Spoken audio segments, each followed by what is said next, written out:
Muy buenas tardes. En el marco del 17 Encuentro Interdisciplinario sobre la Mujer en la Comunidad Cuapa, eh, tengo el agrado de presentar esta conferencia titulada La novela Cola de Lagartija, la visión femenina del tirano. Bueno, me gustaría iniciar explicando qué es Cola de Lagartija. Cola de Lagartija es una novela que forma parte del corpus narrativo que el terrorismo de Estado en la Argentina detonó. La novela recrea la figura de un personaje de la vida política argentina, José López Rega, apodado El Brujo, por sus conocidas prácticas esotéricas y sus vínculos con los rituales afro-brasileños. Aquí les estoy presentando una edición de la novela. Este es el personaje, José López Rega. Aquí está con la viuda de Perón, quien quedó como presidenta cuando él muere, y a él lo nombra su secretario particular primero y después secretario de Bienestar. Es un tipo atroz, que verdaderamente temible, que hace mucho daño a la Argentina, porque maneja lo que podríamos decir el poder tras el trono. En realidad él manipula a la presidenta y crea esta asociación extraordinariamente violenta. Le llamaron la AAA, Asociación Anticomunista Argentina. Bueno, hay muchos libros, este es de Juan Gasparín, periodistas que hacen su biografía, que denuncia sus atrocidades, toda su perversidad y el daño que le hizo al pueblo argentino. Bueno, les presento a mi escritora, digo mi escritora porque ha sido motivo de mi tesis de maestría. Yo estudié esta novela como tema central de mi tesis, Luisa Valenzuela, y vamos a hablar un poquito de ella. Es una escritora argentina que nace en 1938 en el seno de una familia acomodada intelectual. Fue hija de la escritora Luisa Mercedes Levinson. En su casa se reunían de manera habitual ilustres escritores como Ernesto Sábato, Eduardo Malea y nada menos que Jorge Luis Borges. Perteneció a la generación de escritores e intelectuales que vivieron los años aciagos de la Guerra Sucia. A este periodo de la última dictadura argentina se le denominó así. Implantada por la última dictadura militar y la época que le precedió. López Rega forma parte de esta época que antecede al terrorismo de Estado que implanta la dictadura.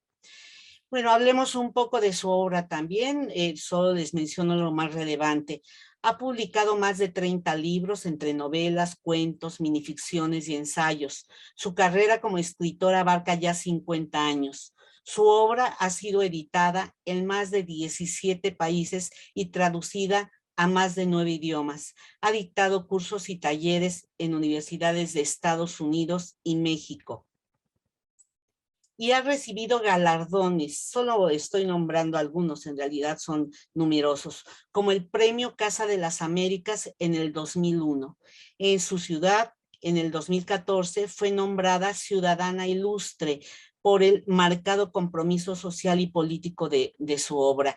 Bueno, solo menciono algunos. Yo tengo la esperanza que antes que muera, tiene 80 años ahora, sea por lo menos reconocida con el Premio Cervantes, porque su trayectoria, su trabajo literario, la calidad de su escritura, creo que lo amerita. Bueno, voy ahorita a leer un ensayo. La tesis que yo planteo, es decir, la idea que defiendo en esto que les voy a leer a continuación, sí, es que dentro del ciclo de novelas que ha sido denominada novela del dictador latinoamericano, en el que vamos a ver que casi todos los escritores son varones, en realidad todos son, no hay ninguna mujer que esté incluida. Mi afirmación es que Cola de Lagartija aborda el tema de, no de un dictador, de un tirano, porque es el poder tras el trono, y que por lo tanto merecería formar parte de este canon literario que ha prestigiado la novela del dictador latinoamericano. Entonces, empiezo la lectura del ensayo. Rastrear la presencia de narradores a lo largo de la historia de la literatura latinoamericana es constatar una significativa ausencia de figuras relevantes. Esto no ocurre en la poesía, puesto que desde el siglo XVII tenemos la brillante figura de Sor Juana Inés de la Cruz. El siglo XIX, siglo de la novela, vio surgir en el mundo occidental una avasalladora y genial gama de narradores que colocaron este género literario en la cima, no solo del éxito, sino de la perfección formal. Europa tuvo algunas destacadas escritoras vigentes hoy en el canon literario. La novela Frankenstein, por ejemplo, o la novela Cumbres Borrascosas de Emily Bronte. En Latinoamérica el género cuajó con algunas autoras, pero casi todas ellas ahora son voces olvidadas, que no lograron cruzar el siglo XX. En México y tal vez en el resto de Latinoamérica, dichas escritoras pueden ser consideradas las madres literarias de las siguientes generaciones, pues fundamentan la constitución de un canon otro en el panorama de las historias literarias tradicionales. A pesar de que en el boom de la literatura de los años 50 no figuran los textos de escritoras, es evidente que en la segunda mitad del siglo XX las narradoras latinoamericanas se posicionan en el terreno de la ficción como en casa propia y comienzan a obtener prestigio tanto en el ámbito regional como internacional. En las últimas décadas hemos asistido al sorprendente boom de la literatura femenina y desde entonces ya nadie pone en duda la originalidad, la calidad y el valor de las obras de muchas escritoras latinoamericanas. Esto se constata porque los libros de las autoras también se traducen, se reseñan, se investigan, se analizan, se estudian en espacios culturales y académicos, como ya se refirió que ocurre con la obra de Luisa Valenzuela. Asimismo, los textos de las narradoras ganan premios literarios y se exhiben en ferias de libro. No obstante, no podemos negar que existen espacios reales y simbólicos que en pleno siglo XXI aún son un coto masculino. Cabe reconocer que los logros tienen que ver no solo con el feminismo internacional y con la lucha de las propias escritoras por crear tópicos propios y por buscar el reconocimiento de la calidad de su escritura, sino también por su empeño en apropiarse del propio lenguaje, instrumento que por siglos perteneció a los hombres y dominó como única voz el discurso de la literatura. Podemos plantear que la representación de dictadores y tiranos en la literatura latinoamericana es un territorio que aún no ha sido cartografiado por la escritura femenina. Resulta evidente la poca presencia de escritoras. Elizabeth Subercaseaux de Chile, con la novela El General Azul, se refiere a Pinochet, se centra en este dictador chileno. Julia Álvarez, de República Dominicana, con la novela En el tiempo de las mariposas, contrastadas con las numerosas y prestigiadas novelas escritas por autores hombres. Es pertinente aclarar aquí que cuando se destaca la mínima existencia de relatos sobre el dictador escritos por mujeres, no quiere decir que la representación de las dictaduras latinoamericanas y sus efectos no haya sido motivo temático de la escritura femenina. Tenemos múltiples ejemplos dentro de los cuales se puede citar la obra de Marta Traba, de Isabel Allende, de Diamela El Tit, donde el dictador no aparece como personaje o protagonista, pero sí las manifestaciones de su poder y del sistema político que impone. La propia Luisa Valenzuela ha escrito un conjunto de textos que relatan los efectos del régimen militar en el pueblo argentino. Por ejemplo, novelas como ese es un libro de cuentos, Aquí pasan cosas raras, Cambio de armas, también cuento, Novela negra con Argentina, Realidad nacional desde la cama, otra novela. El terrorismo de Estado, la violencia política, la tortura, el miedo, el horror y las acciones represivas de los militares son el argumento de estos textos. Sin embargo, la única novela de la autora cuyo eje temático gira en torno a la figura del tirano, colocándolo como protagonista de la historia, es Cola de Lagartija. Ustedes se preguntarán qué es una cola de lagartija. Bueno, es un látigo. En la Argentina sí se la llama. Con este látigo, este personaje, hablo del personaje de la novela, torturaba pues a sus enemigos de una manera verdaderamente cruel. Se debe destacar el brillante acierto de algunos novelistas que al abordar la figura del tirano logran penetrar y desmenuzar el mal que las dictaduras infringen a la mujer, pues se sabe que en los sistemas totalitarios resulta ser la población más dañada. Martínez Nelly considera que los regímenes militares defienden las estructuras patriarcales y castigan con más encono a la mujer, a quien consideran por su naturaleza una amenaza al orden público. La estudiosa afirma que la figura del padre potencia la del déspota y que el patriarcado contiene en ciernes un régimen dictatorial. Vargas Llosa, en una entrevista a propósito, hablo de Mario Vargas Llosa, en una entrevista a propósito de su novela La fiesta del chivo, hace palpable la violencia que las distintas dictaduras despliegan sobre las mujeres. Explica cómo este reconocimiento determinó la configuración de su relato para representar al dictador desde una visión femenina. Esta es la razón por la que crea a Urania, para que la historia de Trujillo, hablamos del dictador de Santo Domingo, partiera de la mirada de una mujer. Esto que leo a continuación lo dice Mario Vargas Llosa. Quería también que hubiese una perspectiva femenina, porque la situación de la mujer fue particularmente trágica en el caso de la dictadura de Trujillo, a la que además se le sumaba el machismo latinoamericano tropical, lo que convertía a la mujer en un ser particularmente vulnerable a la brutalidad y a la violencia. Más todavía en el caso de un régimen como el de Trujillo, que utilizó el sexo como un instrumento de coerción, de avasallamiento de la sociedad. Esto hizo que la mujer fuera realmente un objeto maltratado, brutalizado de una manera terrible durante esos años. Sin embargo, termino la cita. Sin embargo, lo antes expuesto no basta para contradecir la insoslayable realidad.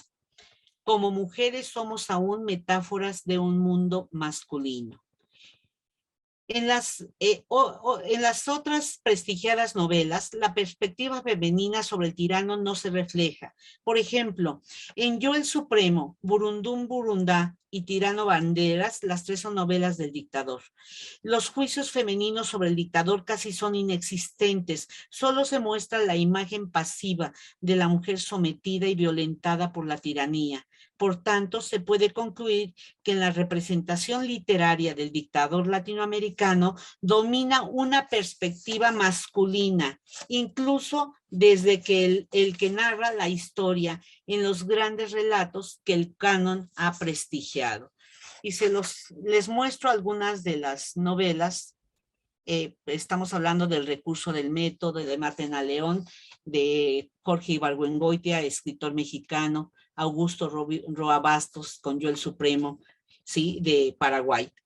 En la novela tenemos un protagonista y un antagonista. Hablo de Cola de Lagartija. Dos voces narrativas, dos subjetividades, una masculina y otra femenina. Ambas perspectivas se enfrentan en una lucha simbólica. El narrador y la narradora, el hombre y la mujer, el discurso del poder y el discurso de la resistencia que busca denunciar una realidad política desde la visión de género. Si la posesión del lenguaje es una forma de poder, vemos cómo la voz femenina de la autora narradora personaje accede a él, adueñándose de la palabra. La crítica Madeiros Lichem apunta que nuestra autora inscribe un texto femenino en el orden masculino y oblicuamente deslegitima la autoridad patriarcal en cualquiera de sus manifestaciones. ¿Cuáles son Los innovadores puntos de vista que la visión de Cola de Lagartija aporta al ciclo de novelas sobre el dictador, lo más sobresaliente de este relato es la deconstrucción de los mitos patriarcales. Su originalidad radica en que tanto la narradora personaje como la autora real enfrentan al brujo, permitiéndole hablar con su voz propia en tanto que ellas asumen la suya. Magnarelli, estudiosa de la obra de Valenzuela, plantea que el brujo representa la noción perversa de la escritura con el cuerpo.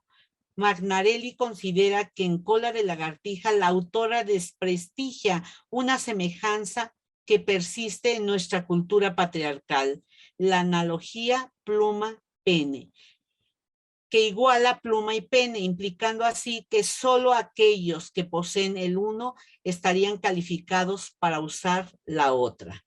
Luisa Valenzuela subvierte la noción falócrata de la escritura como propiedad masculina, pues la autora, tanto en la realidad como dentro de la ficción, constata que el carecer de pene no le impide enarbolar la pluma. Otro mito que cuestiona Valenzuela en su novela es el planteamiento freudiano sobre la envidia femenina del pene, que homologa la envidia de las mujeres por empuñar la pluma. La autora real y la narradora personaje nada tienen que envidiar al brujo. Ellas también escriben y lo hacen desde una corporeidad conscientemente femenina. En Cola de Lagartija, el cuestionamiento a los mitos fabricados por la tradición patriarcal va más lejos. El brujo es quien envidia a las mujeres, lo que se expresa en su enloquecido deseo de ser hembra y dar a luz. La envidia del pene atribuida desde Freud a las mujeres, Valenzuela la transforma en su ficción en la envidia del útero que este atroz personaje experimenta. Es un audaz planteamiento que no solo la ficción recrea, también se encuentran documentados casos en que existen fantasías paranoicas de algunos hombres. Lo anterior nos conduce a dos mitos fundadores del patriarcado, que en opinión de Martínez Nelly son llevados a sus últimas consecuencias en la figura del brujo. El de la divinidad masculina que domina el escenario de Occidente y el del yo unitario y trascendente que espejea el hipotético yo de la divinidad.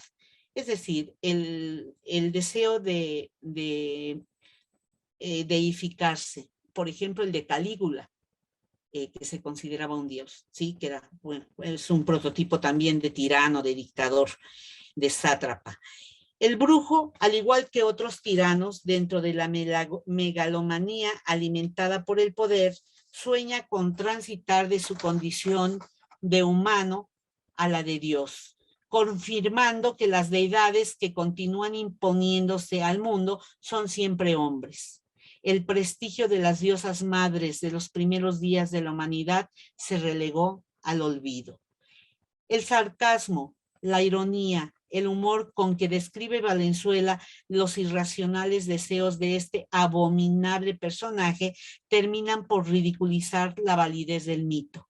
Los anhelos de divinización del brujo serán su propia condena.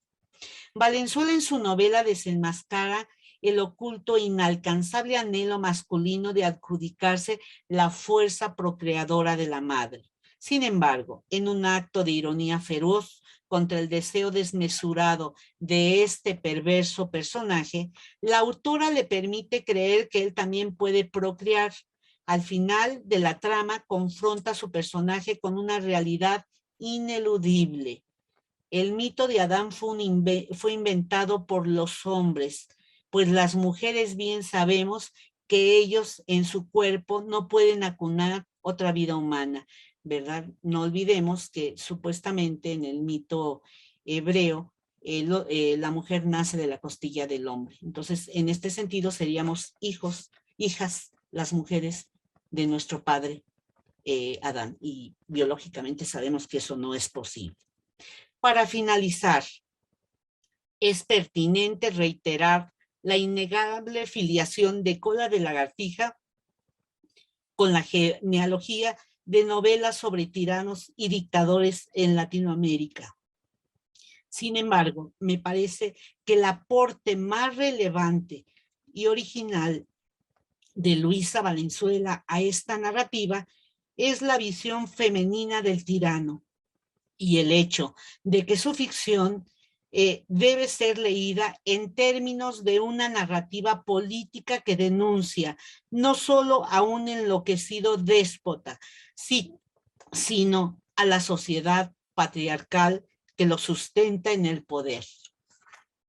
Agradezco mucho su atención y espero que esta ponencia los lleve a todos a la lectura de esta gran novela. Muchísimas gracias.